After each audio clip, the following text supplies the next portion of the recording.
আল্লাহ সুবহানাহু ওয়া তাআলা এবং মুহাম্মদ সাল্লাল্লাহু আলাইহি সাল্লাম একজন হলেন স্রষ্টা, আরেকজন হলেন সৃষ্টির শ্রেষ্ঠ। দুইজনের মধ্যে পার্থক্য কতটুকু? একদিকে আসমান, আরেকদিকে জমিন। এত দূরত্ব যদি দেই তাও কম হবে। একজন হলেন স্রষ্টা আল্লাহ সুবহানাহু ওয়া তাআলা, আরেকজন হলেন সৃষ্টির শ্রেষ্ঠ ব্যক্তি, কিন্তু তিনি সৃষ্টি। দুজনের মান এক নয়।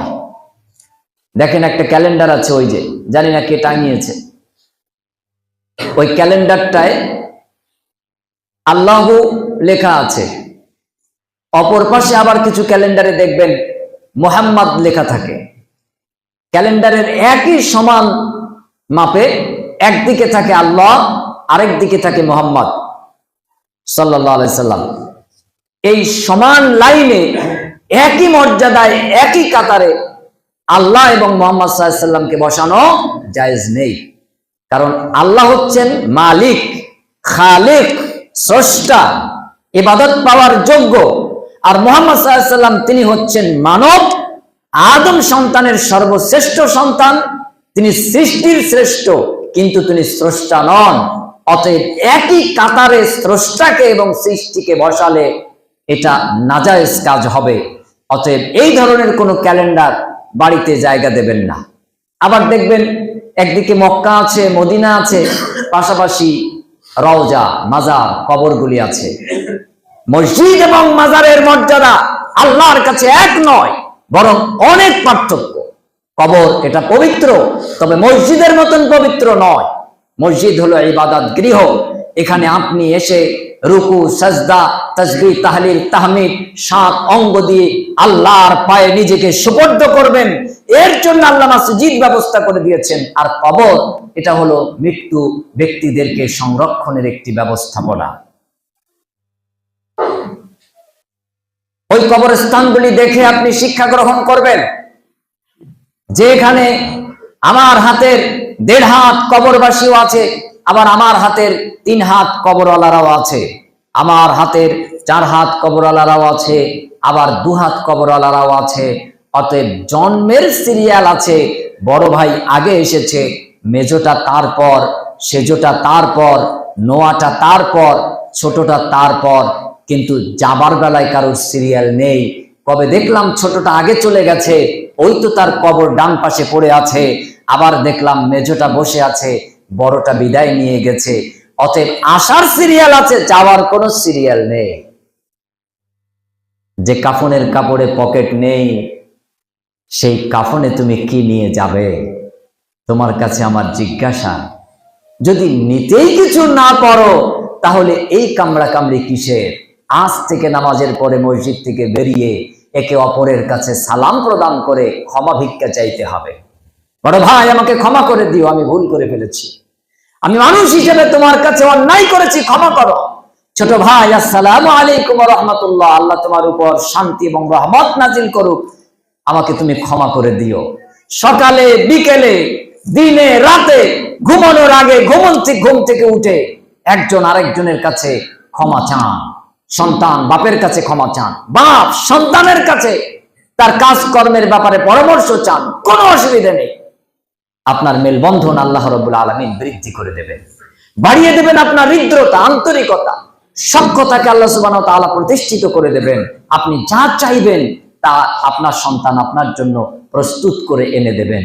আর আপনি যদি আপনাকে বড় মনে করে সন্তানের কাছে সন্তানের যোগ্য মর্যাদা এবং তার পাওনা যদি আপনি তাকে না দিতে চান, তাহলে সে আপনার প্রাপ্তিও ফিরিয়ে দিতে চাইবে না। আপনি আপনার দায়িত্ব পালন করুন। অতএব বলছিলাম যে ওই যে কবর, এটা হলো মৃত্যুদের একটি সংরক্ষণের জায়গা। কবরে কতদিন পর্যন্ত আমাদেরকে শাস্তি দেওয়া হবে?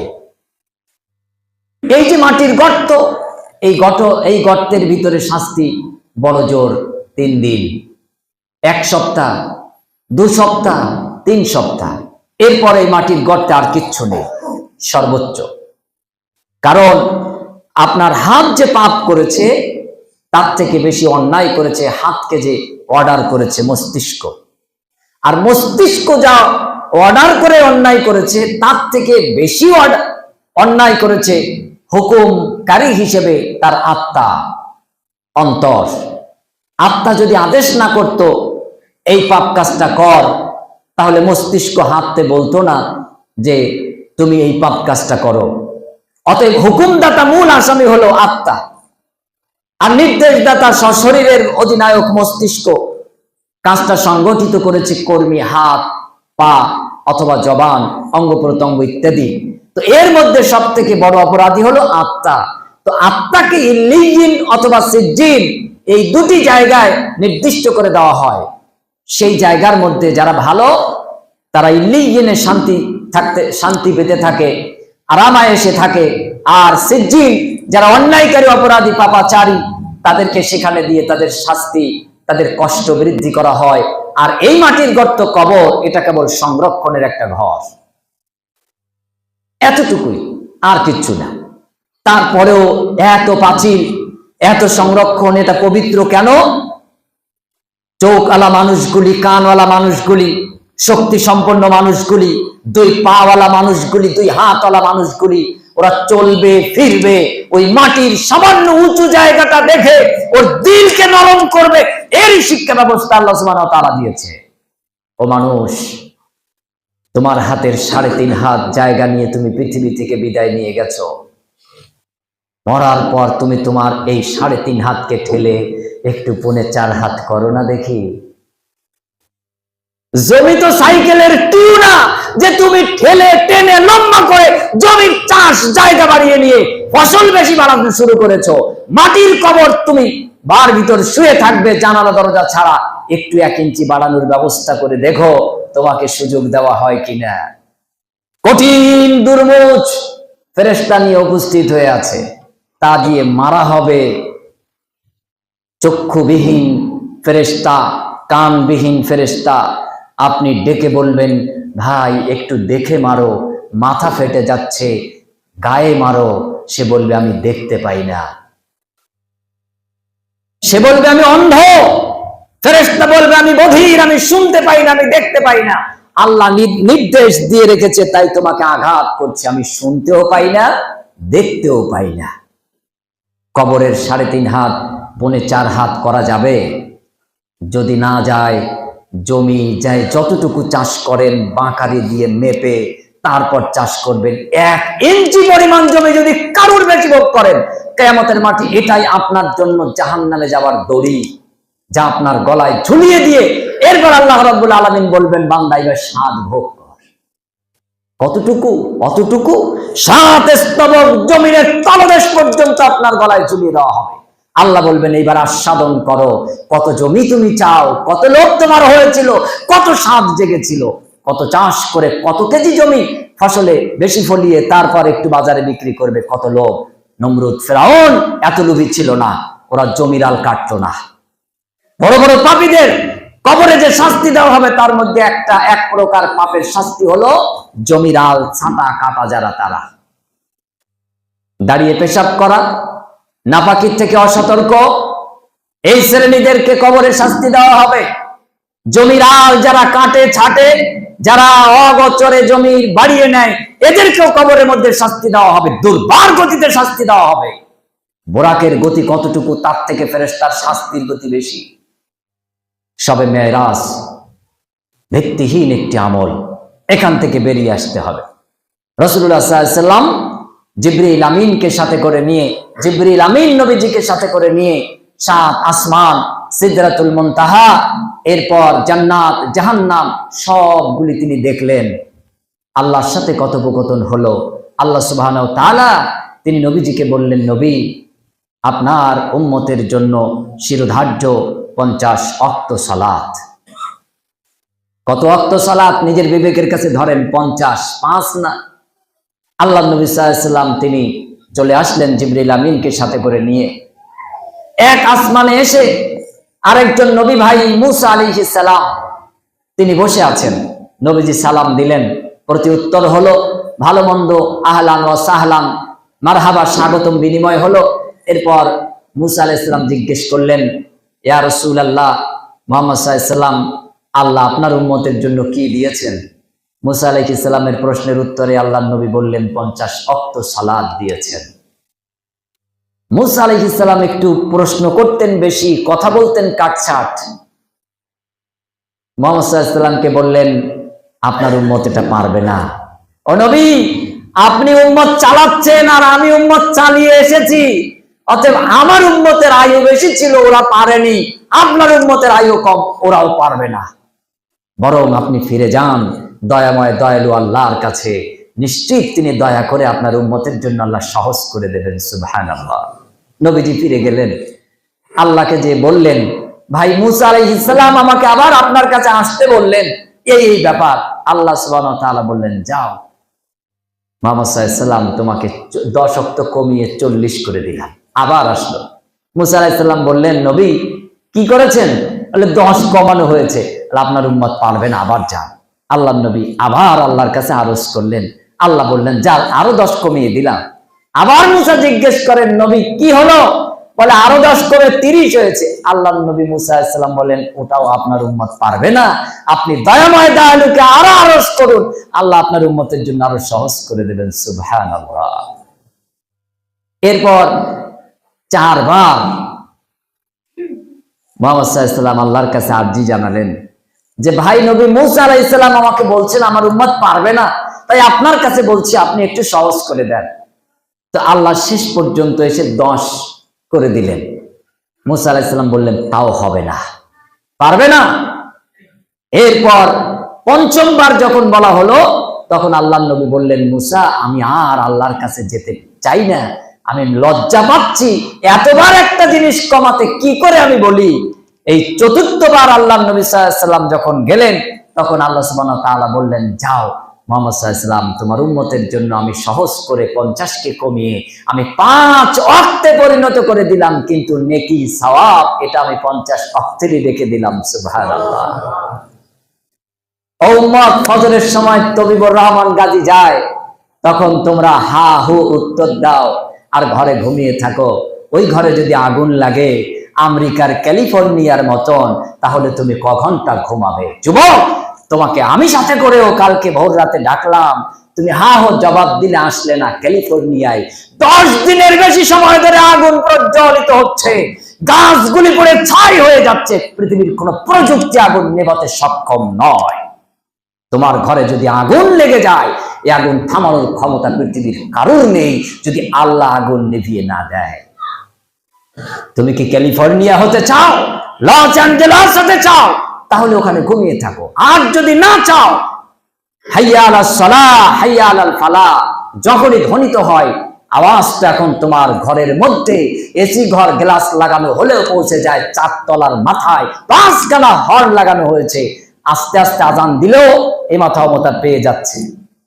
আমি জুমার খুতবা চলাকালীন অবস্থায় আপনাদের সাক্ষী নিচ্ছি, কার বাড়িতে 5 ওয়াক্ত আজানের আওয়াজ পৌঁছায় না এখনো, তাহলে এখনো ইউনিট রাখা আছে অতিরিক্ত, আরো 1-2খানা ইনশাল্লাহ বাড়িয়ে দেব। কোন মুসল্লির বাড়িতে আজানের আওয়াজ যায় না? একজন হাত উঁচু করে বলেন যে হ্যাঁ, আমার বাড়িতে আওয়াজ যায় না। তার বাড়িতে আবার আওয়াজের জন্য ইনশাল্লাহ ব্যবস্থা করব। প্রত্যেকের বাড়িতে আওয়াজ পৌঁছে যাচ্ছে।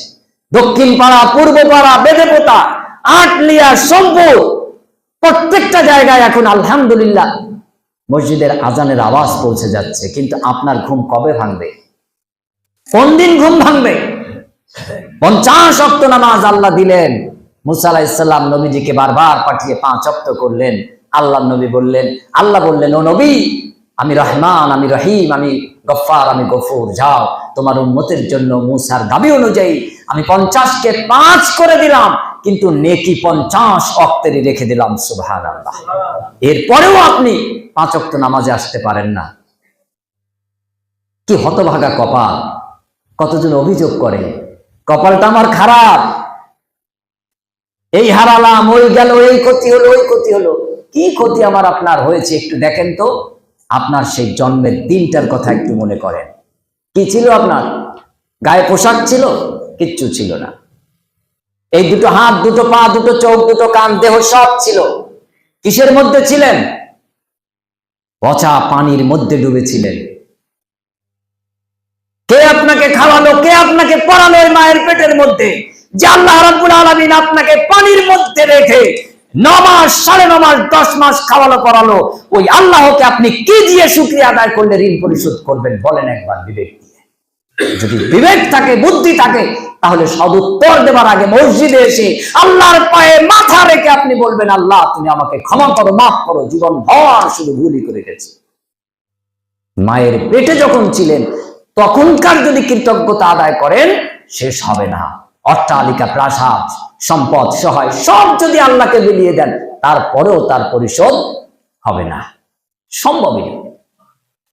হাত পা সব ছিল, প্রসব হয়েছে, ধরনী ধরেছে, কাউমাউ করে কান্না শুরু করেছেন, হাউমাউ করে কাঁদছেন। কই আপনি তো একটু কিছু আহার করতে পারলেন না, পান করতে পারলেন না। কখন সেই সমাজের একজন অখাদ্য শ্রেণী আপনার দৃষ্টিতে, সেই ধরনী ধাত্রী মা যে ধরে আপনাকে আপনার মায়ের স্তনে ঠোঁটটা লাগিয়ে দিল, কে আপনাকে মায়ের স্তন চোষার বুদ্ধি দিল? এই বুদ্ধি যে আল্লাহ রাব্বুল আলামিন দিলেন, তার জন্য আপনি কি করেছেন? কি দিয়েছেন আপনি তাকে? কিচ্ছু আপনি দেননি। শুধু তাই না, আপনি এই সন্তান 2.5 বছর, 3 বছর, 5 বছর নিচে হাঁটতে পারবেন না, উঠতে পারবেন না, খেতে পারবেন না, পড়তে পারবেন না, গোসল করতে পারবেন না, পায়খানা পেশাব করে নিজে পরিষ্কার করতে পারবেন না।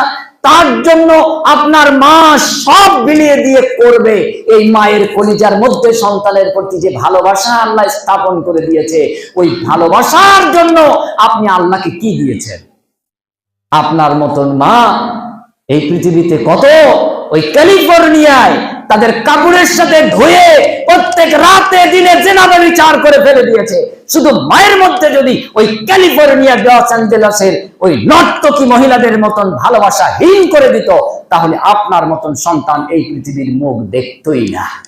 কবর তো দেখা দূরের কথা, আল্লাহ আপনাকে কবর দেখাতে চেয়েছেন, শেখাতে চেয়েছেন, তাই আপনাকে এই কবরস্থান সংরক্ষণের ব্যবস্থা দিয়েছেন।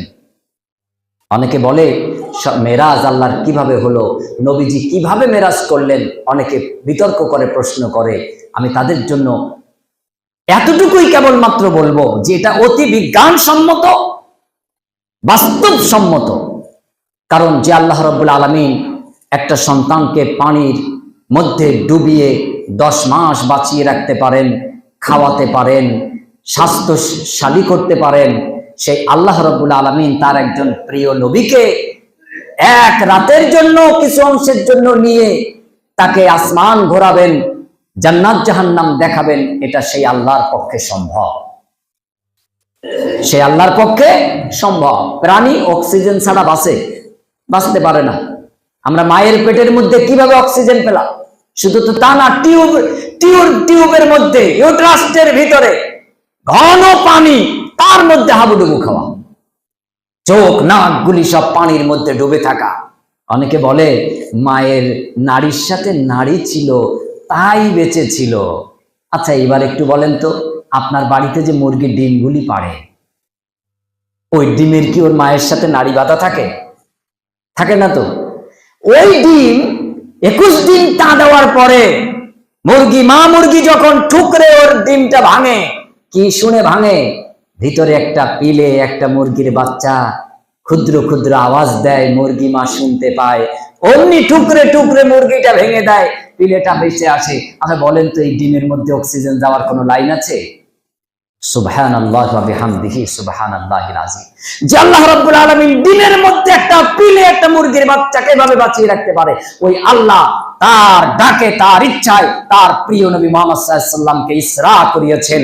মসজিদে হারাম থেকে মসজিদে আকসা হয়ে প্রথম, দ্বিতীয়, তৃতীয়, চতুর্থ, পঞ্চম, ষষ্ঠ, সপ্তম আসমান, সিদরাতুল মুনতাহা পর্যন্ত ঘুরিয়ে জান্নাত জাহান্নাম সব দেখিয়ে এরপর আল্লাহ সুবহানাহু ওয়া তাআলার ইচ্ছায় মুহাম্মদ সাল্লাল্লাহু আলাইহি ওয়াসাল্লামকে আবার পৃথিবীতে পাঠিয়ে দিলেন।